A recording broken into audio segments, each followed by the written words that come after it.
It was an ordinary Tuesday morning when Elizabeth found herself walking through the sprawling forest behind her mansion. The sky was clear, the sun filtering through the leaves in gentle beams that made everything seem peaceful, serene, and untouched. Elizabeth, despite her success and wealth, longed for moments like these. Times when the world felt still, and she could breathe without the constant pressure of being on. As a successful businesswoman, owner of a chain of luxury hotels and resorts, Elizabeth had built a reputation that often felt like a cage.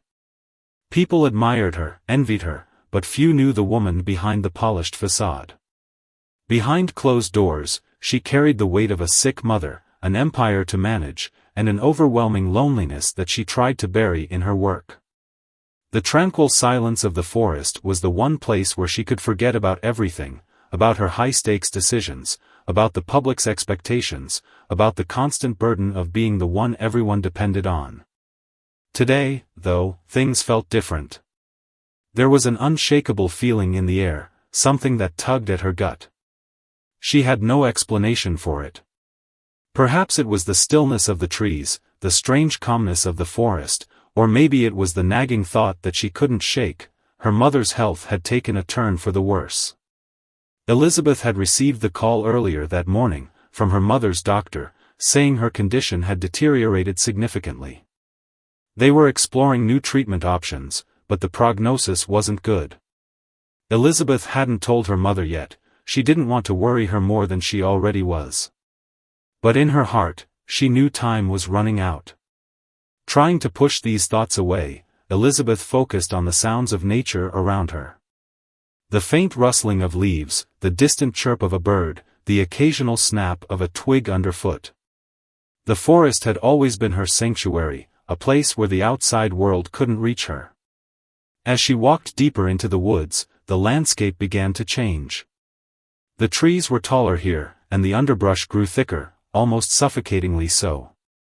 The path she usually took seemed to disappear into a maze of shadows and tangled roots.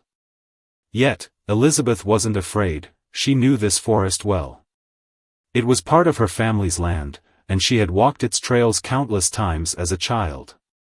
But today, the forest felt different, as though it was hiding something, or perhaps, preparing her for something.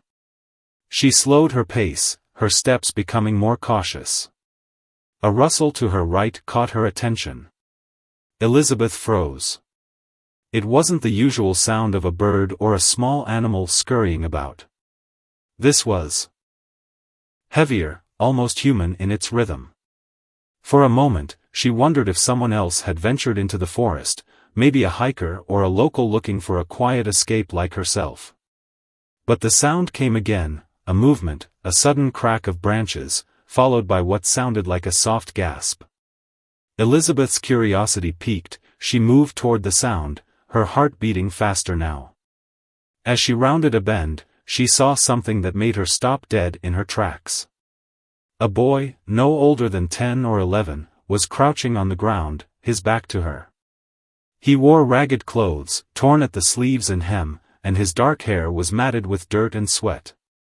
His face was streaked with mud, his eyes wide and terrified, scanning the woods as if he were being hunted.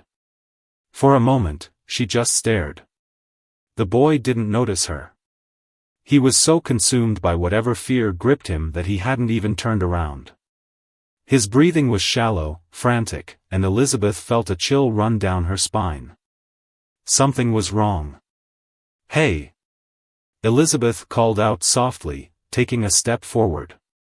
"Are you all right?" The boy whipped around so quickly that she almost took a step back. His eyes were wild, frantic, and his gaze locked onto hers with an intensity that unsettled her. His mouth opened as though he wanted to say something, but no words came out. Instead, he made a choking sound before slumping to the ground, trembling. Elizabeth rushed over to him, kneeling beside him. "Hey, it's okay," she said, her voice softer now.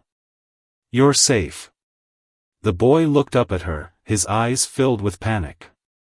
He tried to stand but stumbled, falling against her. She caught him, steadying him, her heart racing in her chest. Something about him seemed wrong. His fear was palpable, and it was as though he didn't trust her, but he had nowhere else to go. I don't know where I am," the boy muttered, his voice weak. They're coming for me." Elizabeth's brow furrowed. "Who's coming for you?" she asked gently, trying to keep him calm. The boy looked at her, his eyes wide with terror. I don't know. I was just running. I didn't mean to end up here." Elizabeth's heart sank.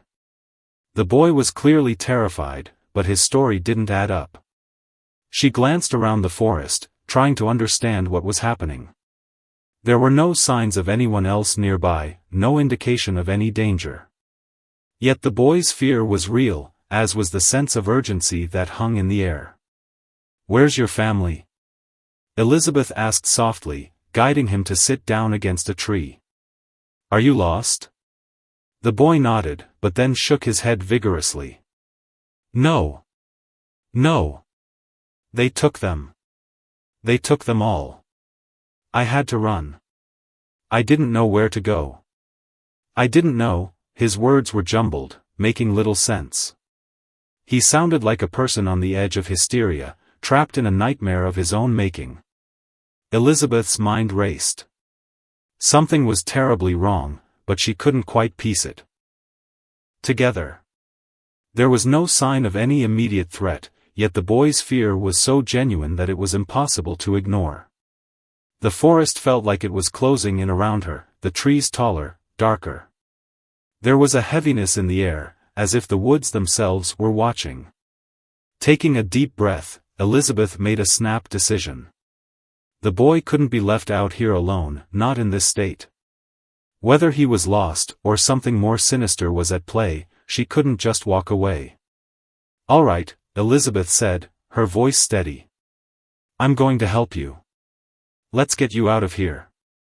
The boy hesitated, his eyes darting around once more, and then, with a shaky nod, he allowed her to help him to his feet.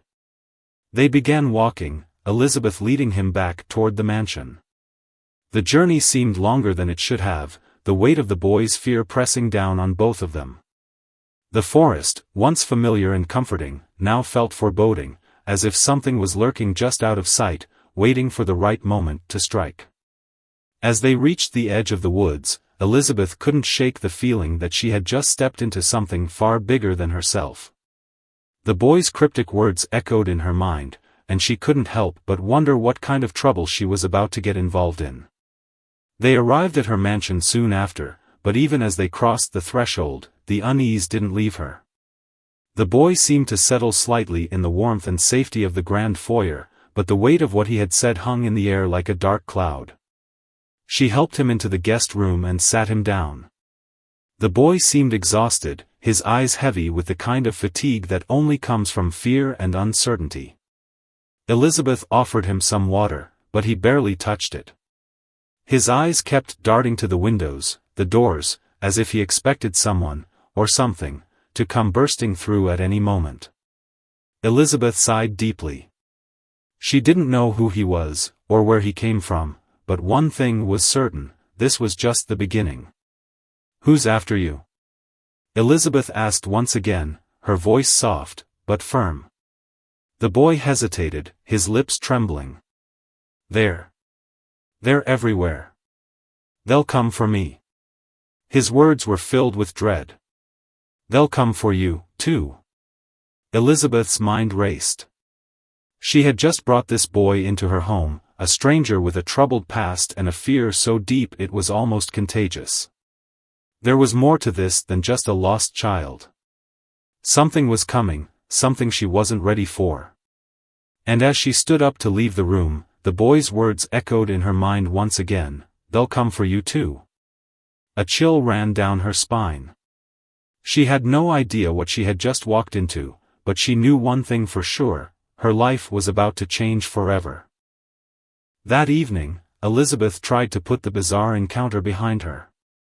She sat at her large dining table, surrounded by staff who had prepared a lavish meal. But her mind was elsewhere. She pushed the fork across her plate, unable to focus on the food or the idle chatter of the staff. Her thoughts kept returning to the boy, the fear in his eyes, the urgency in his voice. There was something deeply unsettling about the entire situation, but she couldn't place her finger on what. She glanced over at the guest room where the boy was resting, still unsure of what to make of the situation. There had been no mention of missing children, no news reports about abductions or anything that might explain the boy's frantic behavior. She wondered if it was possible that he had simply run away from home, but the things he had said, about being hunted and how they would come for her, kept gnawing at her. It didn't make sense. Her phone buzzed on the table, interrupting her thoughts. It was a text from her mother's doctor, reminding her of her mother's declining health.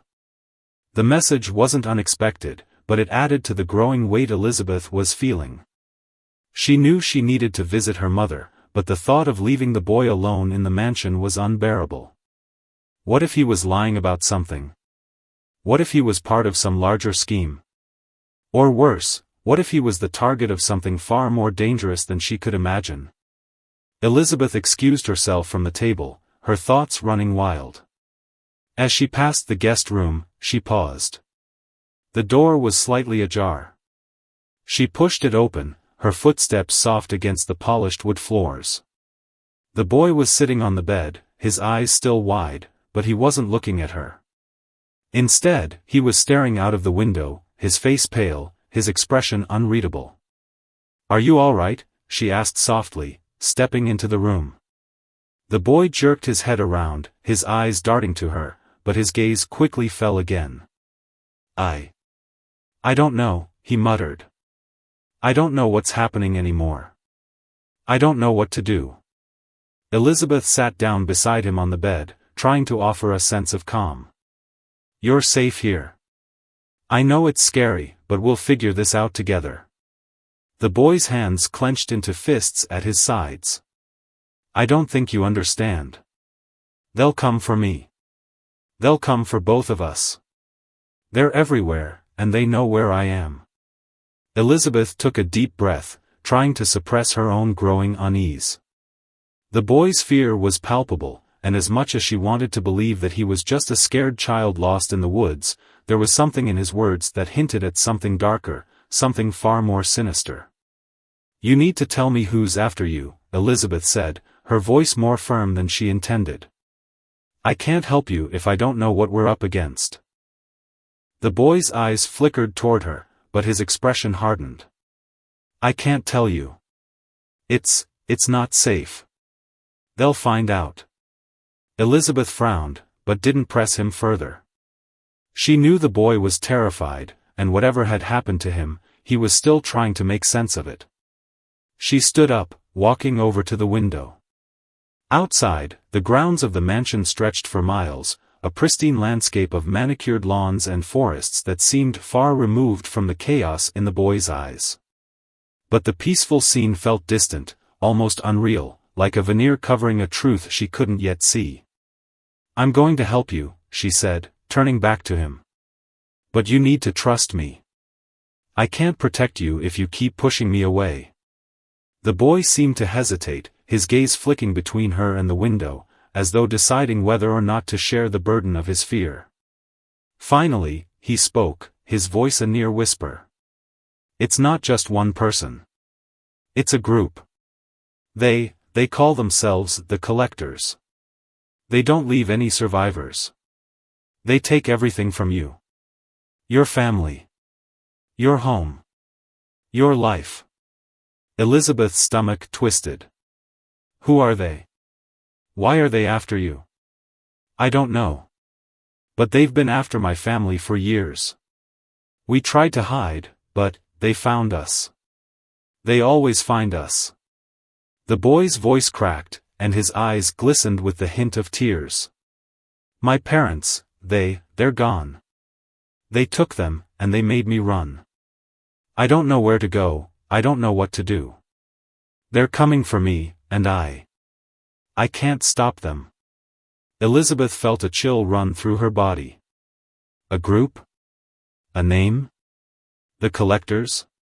Nothing about this made sense, and yet, the boy's fear, his desperation, was real.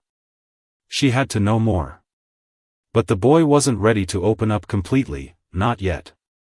She leaned forward, placing a hand on his shoulder. I know you're scared. But I'll help you. I'll do whatever it takes. The boy looked up at her, his expression raw with fear, but there was a flicker of hope in his eyes. You promise? I promise, Elizabeth replied, her voice steady, though her heart was pounding in her chest. Elizabeth's mind raced. The boy had to be telling the truth, didn't he? But who were these people, and why was the boy so sure they would come for him? Could they really be as dangerous as he claimed? She was a successful woman, accustomed to dealing with crises and complex situations. But nothing could have prepared her for the terror she now felt bubbling to the surface. The stakes were high, and the consequences of making the wrong move seemed unimaginable. Suddenly, the doorbell rang, breaking the tension in the room. Elizabeth's heart skipped a beat. She hadn't expected anyone. She glanced at the boy, who seemed to shrink into the bed, his eyes wide with fear. Stay here, she ordered, her voice sharp. She moved quickly to the hallway, her footsteps muffled against the carpet. The ringing continued, each chime echoing down the empty halls of the mansion. She opened the front door cautiously. Standing on her doorstep was a man. Tall, imposing, with a dark suit and a look of quiet authority in his eyes. His gaze flicked over her briefly before he spoke. I'm here for the boy. Elizabeth felt a surge of protectiveness rise up in her chest. Her mind raced as she tried to make sense of what was happening. Who was this man? How did he know about the boy? Was he with the collectors? Was he here to take him? The man didn't wait for a response.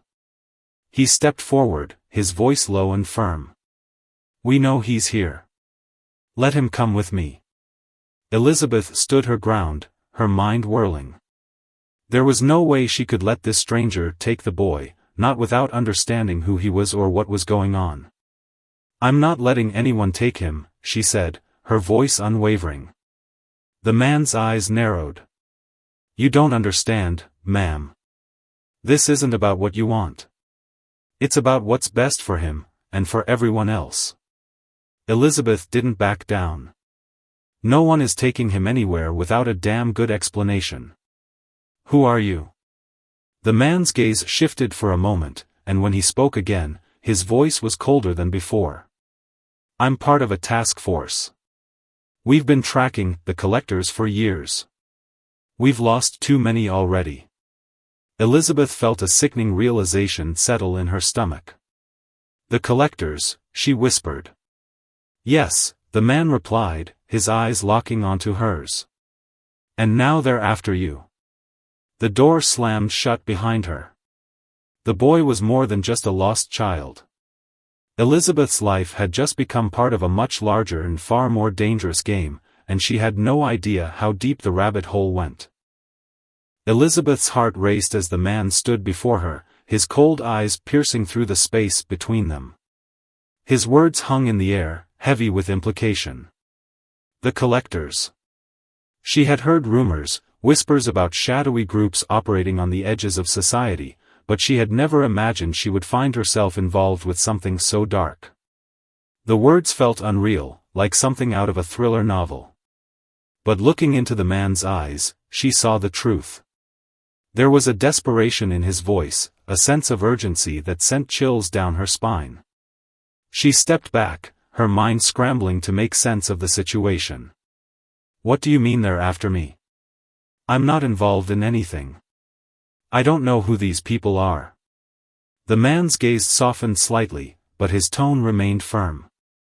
You've gotten involved by bringing him here. The boy is a key to something much larger. And now that they know where he is, they'll come for him, and for anyone connected to him. You're already in danger, whether you like it or not. Elizabeth took a step back, her breath shallow. She was used to control, to having a clear path forward. But now?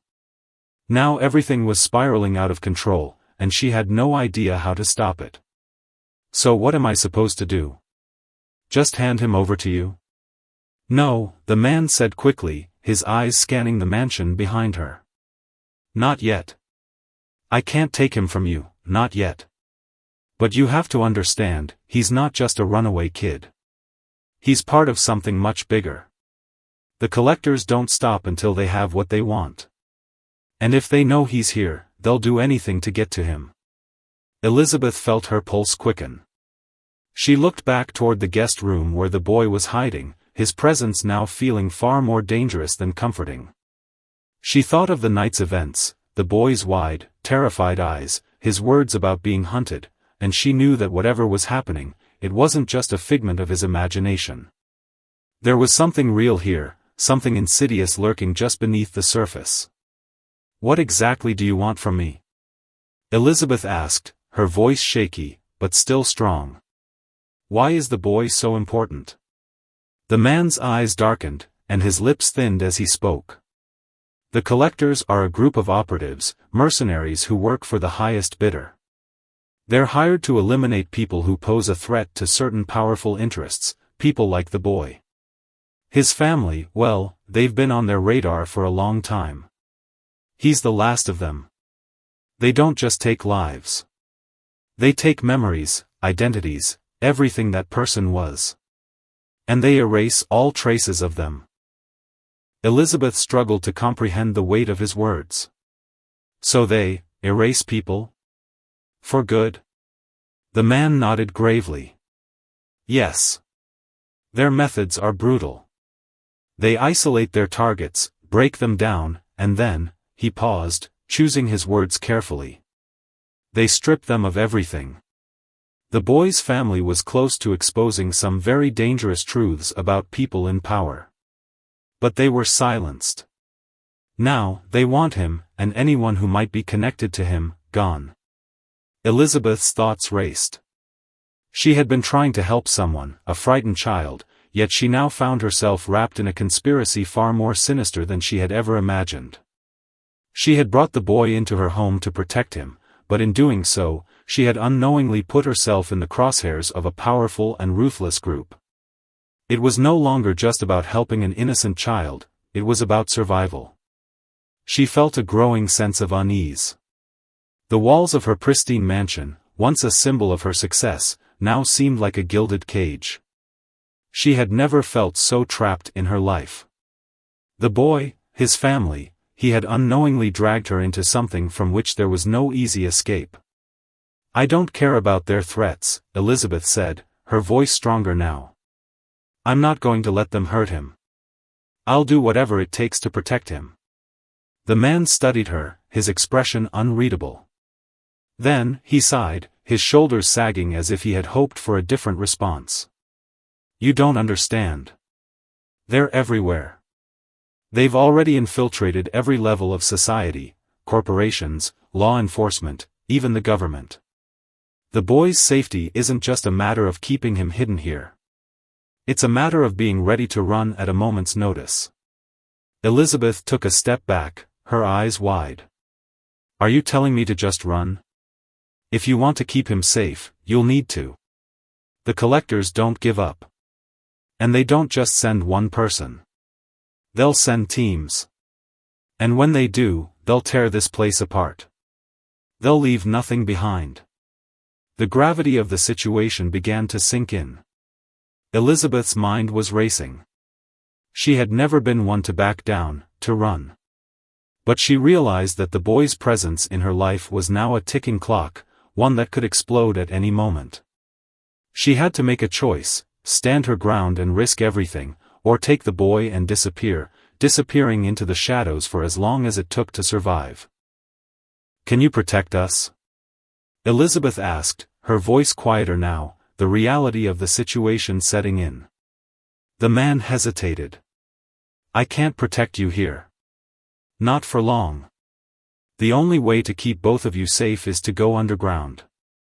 You need to leave this mansion, find somewhere secure, and stay there. I'll help you, but you have to trust me. Elizabeth's heart pounded in her chest. The thought of leaving everything she had worked for, her life, her home, her comfort, it was terrifying. But the alternative was far worse.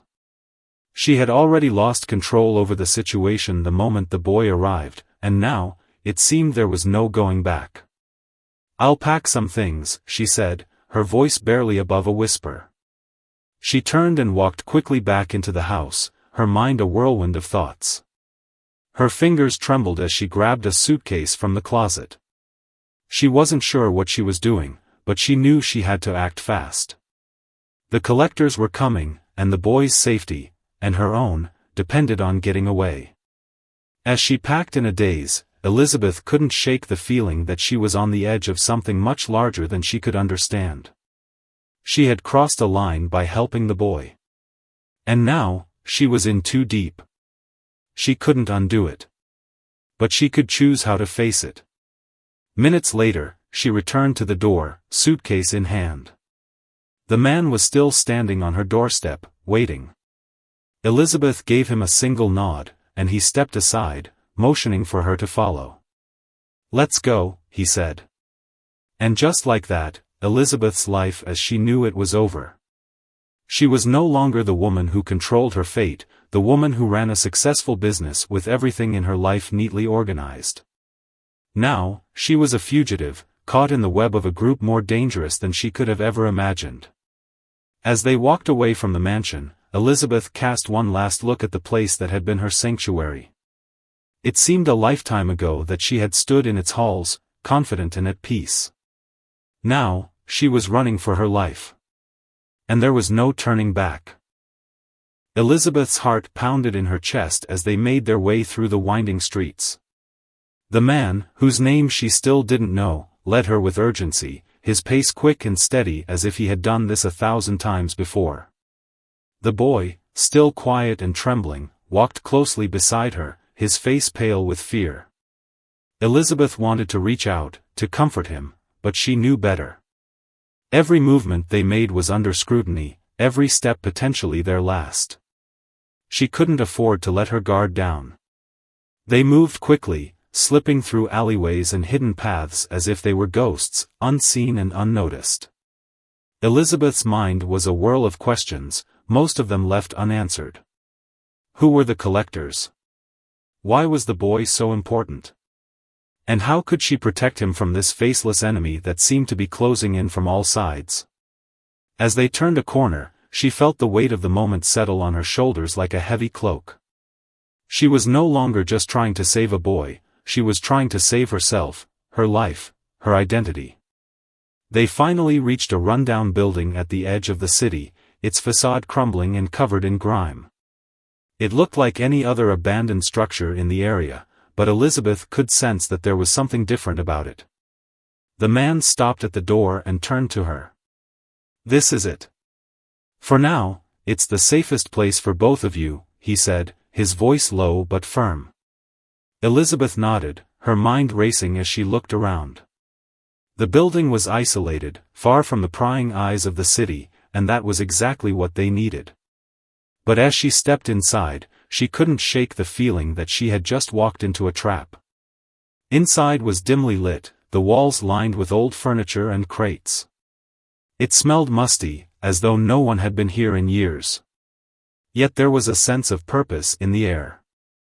Elizabeth felt like she was crossing some invisible threshold into a world she didn't understand, a world where normal rules didn't apply. The boy clung to her side, his wide eyes darting around nervously. She could sense his fear, but she didn't know how to ease it. "Stay close," the man said, his voice commanding. "You're safe here, for now. But don't get too comfortable. Things will change quickly." Elizabeth wasn't sure if that was meant to reassure her or to warn her. Either way, she nodded, feeling the weight of the situation pressing down on her. She had taken the boy in, thinking she was offering him a chance at safety, a way out of whatever nightmare he had been living.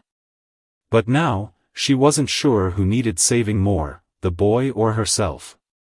They spent the night in the building, hiding in the shadows, trying to stay as quiet as possible. Elizabeth didn't sleep. Her mind kept replaying the events of the past few days, her encounter with the boy, the man who had warned her, the sudden plunge into a world of danger and deceit. She couldn't escape the feeling that she had stumbled into something far bigger than she could ever have imagined. But she had no choice now. She was in it, whether she liked it or not. The morning came with little relief. They had no idea where the collectors were, but Elizabeth could feel their presence in the air, like a storm on the horizon. The man had spoken of his connections, of underground networks and safe houses, but it was clear that none of them were truly safe. Every time they moved, every time they thought they had a moment to breathe, the danger crept closer. They spent the next few days in hiding, moving from place to place, never staying too long in one spot. The boy, whose name Elizabeth still didn't know, had become more withdrawn. He spoke little, his eyes filled with terror as if he expected danger to strike at any moment. Elizabeth couldn't help but feel guilty. She had promised to protect him, but she had no answers. Every decision she made seemed to put them both in greater peril. One afternoon, as they were moving between buildings, Elizabeth's thoughts were interrupted by a sudden noise. It was the sound of footsteps, heavy and purposeful. The man held up a hand, signaling for them to stop. Elizabeth's heart raced as she pressed herself against the wall, holding her breath. She could hear voices now, low and indistinct. The collectors were here. The man's face was grim as he signaled for them to follow him. They slipped into a narrow alleyway, ducking behind crates and dumpsters, doing their best to stay hidden. The voices grew louder as the footsteps approached, and Elizabeth's pulse quickened. She felt the weight of the boy's trembling hand in hers, the fear evident in his grip. She wanted to say something, anything to reassure him, but she couldn't. There were no guarantees now, no way to make him feel safe. The footsteps passed, and Elizabeth dared to exhale. But the sense of danger hadn't passed. It was still there, hanging in the air like a dark cloud. The man looked around, scanning the alley with a practiced eye before turning to them. "They're close. We have to move," he said, his voice tense. "Get ready." Elizabeth felt a surge of panic, but she pushed it down. There was no time for fear now. They had to keep moving. They couldn't stay here. As they made their way through the winding streets, Elizabeth's mind was racing. What if they didn't make it out? What if they couldn't escape the collectors? The idea that she might lose the boy, that she might lose everything, was too much to bear. But she didn't have a choice. She couldn't go back. They kept moving, always looking over their shoulders, always listening for the sound of footsteps. They had no idea where they were going or what the future held. But they couldn't stop. They had no choice but to keep running, to keep fighting, even if it felt like the world was closing in on them. As they turned another corner, Elizabeth saw something that made her heart skip a beat. A black van, parked at the end of the street. The tinted windows gave nothing away, but she could feel the danger radiating from it. The collectors had found them. The man's eyes narrowed, and he motioned for them to stop. "Stay here," he whispered. "I'll handle this." Elizabeth wanted to protest, but she knew better than to argue. She stood frozen, her heart hammering in her chest, as the man approached the van. He moved quickly, his steps silent, but Elizabeth could see the tension in his posture. Then, in a flash, everything changed. The van doors swung open, and men in dark clothing spilled out, their faces masked. Elizabeth's breath caught in her throat as the man reached for his weapon. She couldn't breathe. The collectors were here. And they weren't going to stop until they had the boy, and her. The tension in the air was thick, suffocating. Elizabeth's pulse hammered in her ears as she watched the black van door swing open. The men, all dressed in dark clothing and wearing masks, moved with the precision of a well-trained unit. They didn't speak, but their body language told her everything she needed to know. They were here for the boy. They weren't just looking for anyone, they were hunting him. She could feel her heart race as the cold grip of fear tightened around her chest. The man beside her had stopped in his tracks, his body taut, his hand inches from the gun hidden beneath his jacket. Elizabeth wanted to do something, anything, but her limbs felt like they were made of lead. Every instinct in her told her to run, to pull the boy into a safe place and hide. But she knew it was too late for that. The van was right there. They were already too close. The man moved swiftly, almost silently, his every step calculated, and he approached the group of men without a moment's hesitation. Elizabeth stayed behind, her breath shallow as she clutched the boy's hand tightly. She glanced over at him, his wide eyes filled with panic, his body stiff, but he didn't make a sound.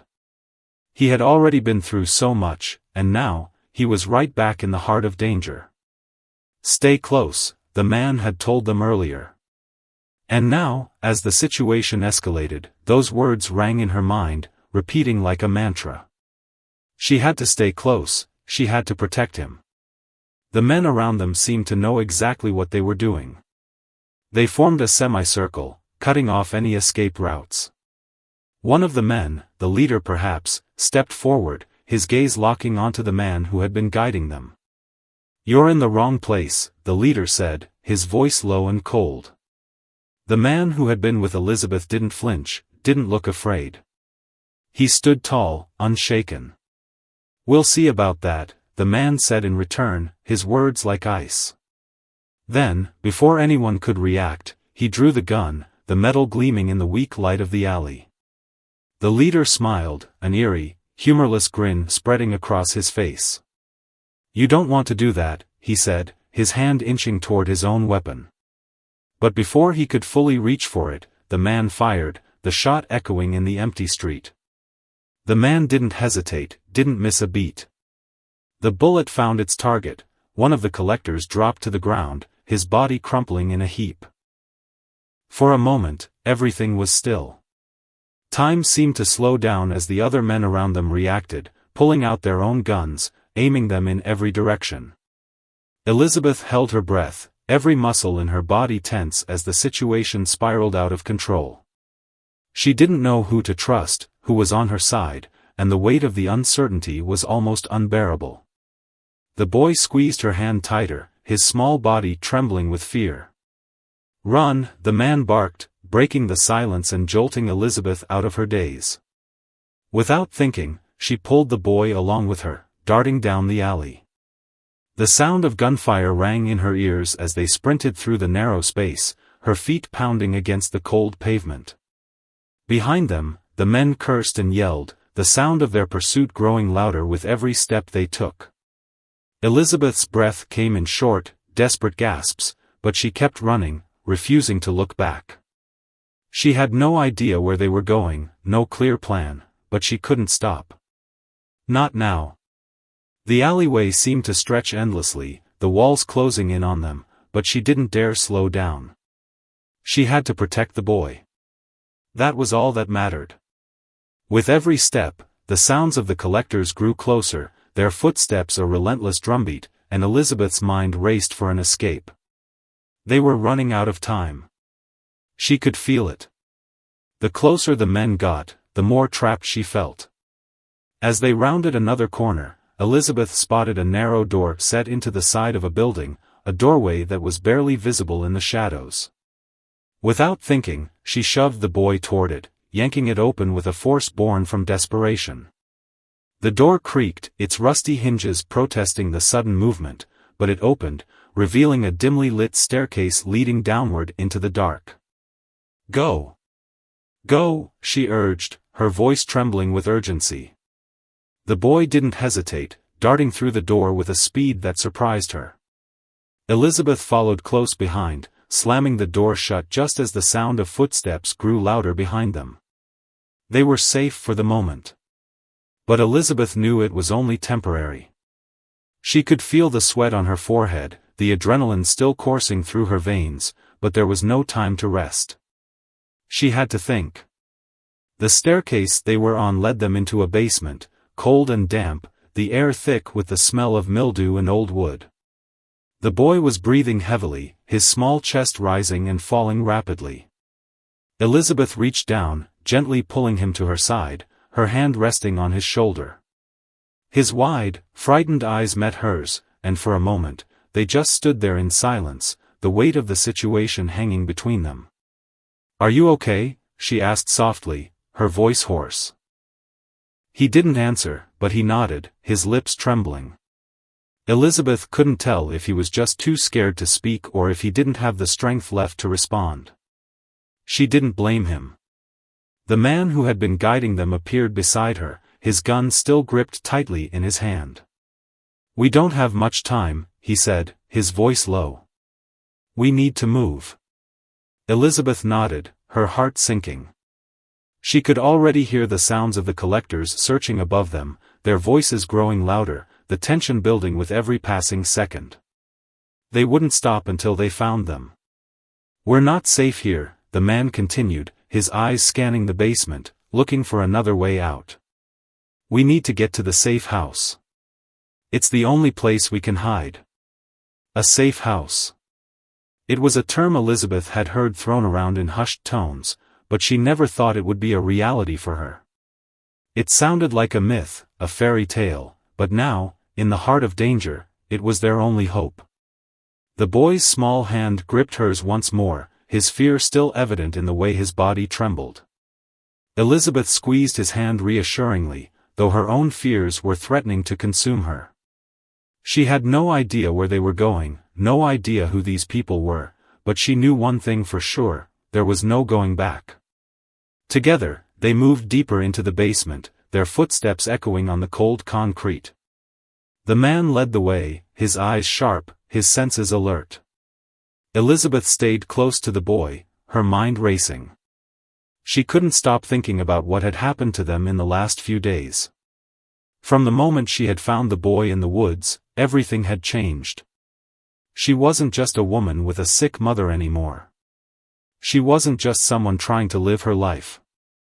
She had become part of something bigger, something dangerous, something terrifying. The basement led them into a hidden tunnel, its entrance cleverly concealed behind stacks of old crates. Elizabeth followed the man into the tunnel, the boy still by her side. They moved quickly, but the weight of the danger still hung over them like a dark cloud. Every step was uncertain, every turn unknown. But they had no choice. They had to keep moving. And so they did, deeper and deeper into the dark, until the world above them seemed like a distant memory, a place that no longer existed. The collectors were still out there, hunting for them, but they couldn't afford to stop. They couldn't afford to rest. Not yet. The air in the underground tunnel was thick and musty, with the smell of damp earth clinging to everything. It was oppressive, almost suffocating, but Elizabeth didn't care. She had to keep moving. The faint sound of footsteps behind them, growing distant but never fully gone, reminded her of the danger still close on their heels. The boy clung to her side as they walked deeper into the darkness, his small, shaking hand wrapped tightly around hers. She could feel his pulse racing, just like hers, his fear palpable in the quiet stillness of the tunnel. "Are we safe?" The boy's voice was barely above a whisper, his eyes wide with a mix of confusion and terror. Elizabeth glanced down at him, her heart breaking for him. He was just a child, lost in a world that was no longer safe for him, and the burden of that reality weighed heavily on her shoulders. "For now," she whispered, trying to reassure him, though she wasn't sure if she was convincing herself as much as him. They didn't know what was ahead, if the tunnel led to safety or more danger. But she had to believe it was the only way forward. There was no turning back. Not now, not after everything that had happened. The man who had been guiding them, the one who had pulled them out of harm's way in the alley, moved ahead, his sharp eyes scanning the darkness. Every few steps, he glanced over his shoulder, checking on them. Elizabeth could see the tension in his posture, the way he held his gun in his hand, ready for any threat that might emerge from the shadows. But she didn't feel any safer with him around. He was just another stranger caught up in this mess. A stranger with a weapon and a mission, but one she couldn't fully trust. Still, for now, he was their only hope. She had no choice but to follow him. The silence in the tunnel was broken only by the sound of their footsteps echoing off the cold stone walls. Elizabeth felt the weight of their situation pressing down on her, and it was getting harder to breathe. She couldn't stop thinking about her mother, lying back in the mansion, too sick to even notice what was happening around her. How could she face her mother now? How could she explain that everything they had built, the life they had, was slipping away like sand through her fingers? Her mother, who had always been so strong, so proud, had never imagined that one day their wealth and power could put them in such a vulnerable position. But now, with the boy by her side and danger lurking around every corner, Elizabeth realized just how fragile everything had always been. Suddenly, the man in front of them stopped, holding up a hand, signaling for them to be silent. Elizabeth froze, her heart pounding in her chest. Her breath caught in her throat as she waited for some kind of movement from him. "You're late," the woman said, her voice low but not unfriendly. "I thought you weren't going to make it." The man didn't respond immediately. He simply stepped aside to let Elizabeth and the boy enter. The woman's gaze shifted from the man to Elizabeth and the boy, her eyes softening just a fraction. "You must be Elizabeth," the woman said, her voice surprisingly gentle. "And you, I assume, are the boy who has turned everything upside down." Elizabeth didn't respond. She couldn't. Her throat was tight, the weight of the situation pressing down on her chest again. She had no idea who this woman was, but she knew she didn't have a choice. The woman looked at them both for a long moment, then stood up, gesturing for them to sit. "You're safe here, for now. But there are things we need to discuss. Things that go beyond just protecting this boy." Elizabeth's heart skipped a beat. She didn't know what she had just walked into, but she couldn't deny the sense that everything she thought she knew was about to change. The boy, the mysterious circumstances, and the growing network of people involved, it was bigger than anything she could have imagined. It was bigger than her. And as she sat down, her hand still clutching the boy's, she knew that whatever was coming next would demand more from her than she had ever given before.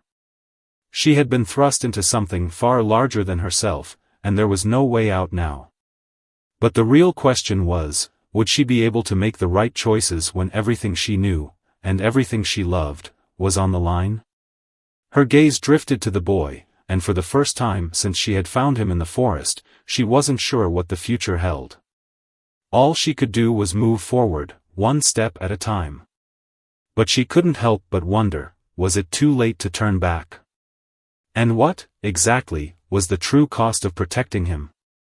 She didn't have the answers, but for the first time in days, she felt a strange sense of resolve settle over her. Whatever came next, she would face it head-on. After all, she had no other choice. And with that, Elizabeth took a deep breath, bracing herself for the twists that would follow, because she knew, without a doubt, they were far from over.